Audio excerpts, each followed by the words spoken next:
Republic టీవీని Telugu Desam party ban చేసిందన్న వార్త చూడగానే నిజంగా నవ్వొచ్చింది. ఎందుకంటే కేంద్రంలో అధికారంలో ఉంది వాళ్లే, రాష్ట్రంలో అధికారంలో ఉంది వాళ్లే.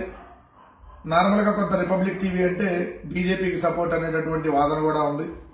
అలాంటి ఛానల్ ని మరి బాయ్కాట్ చేశారంటే ప్రశ్నించేటటువంటి ఏ జర్నలిస్ట్ గొంతైనా నొక్కేస్తాం, ఏ ఛానల్ అయినా ఆపేస్తాం, ప్రశ్నించేటటువంటి సోషల్ మీడియాలో ప్రశ్నించేటటువంటి కార్యకర్తల మీద తప్పుడు కేసులు పెడతాం, గంజాయి కేసులు పెడతాం.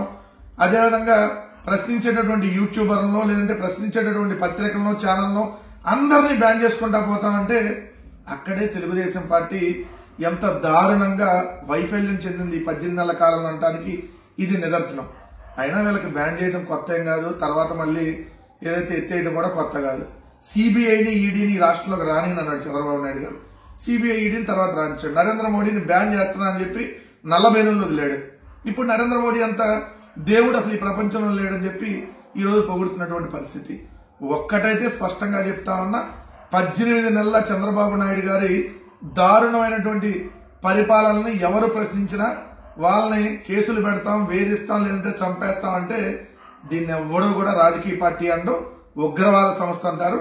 ఈ రోజు తెలుగుదేశం పార్టీని నిజంగా రిపబ్లిక్ టీవీ వాళ్ళు బ్యాన్ చేయాలి.